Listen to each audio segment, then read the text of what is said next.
कहानी उस समय की है जब देश राजाओं और साम्राज्यों में बटा हुआ था। एक और राज्य था भानगढ़, जहां के राजा भानु प्रताप थे। राज्य छोटा मगर शक्तिशाली और न्यायप्रिय था। दूसरी ओर देवगढ़, राज्य बहुत बड़ा जिसकी सीमाएं दूर दूर तक फैली हुई थीं।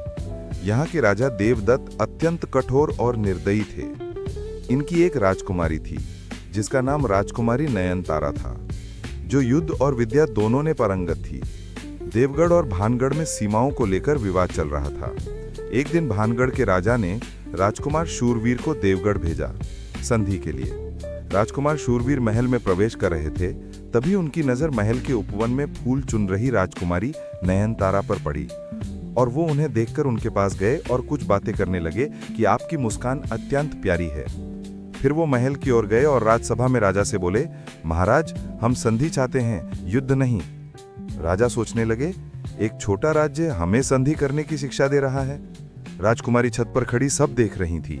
राजकुमारी ने सोचा, यह साधारण राजकुमार नहीं है, अत्यंत दयालु और न्यायप्रिय लग रहा है। देवदत्त महाराज ने संधि का प्रस्ताव ठुकरा दिया और राजकुमार को कहा, आप जा सकते हैं यहाँ से। राजकुमार शूरवीर अपने राज्य लौट आए। वैसे तो राजकुमार और नयनतारा का उपवन में जो मिलन हुआ था वो एक प्रेम का रूप ले गया था। राजकुमार मन ही मन राजकुमारी का ध्यान करते और राजकुमारी का पास होने का एहसास करते रहते थे। और दूसरी ओर राजकुमारी नयनतारा का भी यही हाल था। वो महल के छत पर कभी अपने कक्ष में गुमसुम अकेले रहने लगी और राजकुमारी का ही ध्यान करती थी। कुछ महीनों बाद देवगढ़ के राजा देवदत्त ने भानगढ़ पर चढ़ाई का विचार बनाया और सेना को तैयार किया। राजकुमारी नयनतारा ने महाराज से कहा, पिताश्री, आप भानगढ़ पर चढ़ाई मत कीजिए, मैं वहां के राजकुमार शौर्यवीर से प्रेम करती हूँ। महाराज नयनतारा से बोले, मूर्ख, वही राजकुमार मिला था तुझे प्रेम करने को, उनकी औकात हमारे सामने कुछ भी नहीं है, अब तो युद्ध होकर रहेगा।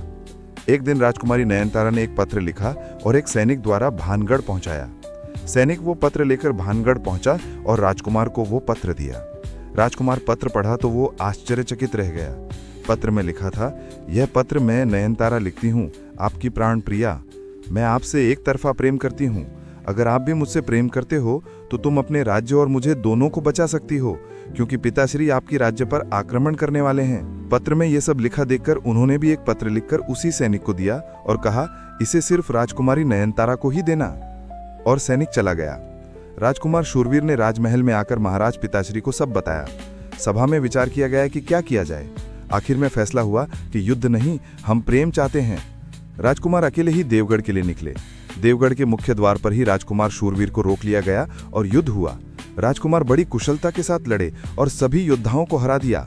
महाराज देवदत्त का प्रधानमंत्री राजा देवदत्त के पास जाकर बोला, महाराज, महल के द्वार पर राजकुमार शूरवीर ने सभी सैनिकों को मार गिराया, अब क्या किया जाए। महाराज देवदत्त ने सोचा, अकेला योद्धा हमारे सभी सैनिकों पर भारी पड़ा, तो और सैनिक भेजो और पकड़ कर लाओ। तभी राजकुमारी बोली, पिताश्री, मैं अपनी जान दे दूंगी अगर राजकुमार शौर्यवीर को कुछ हुआ।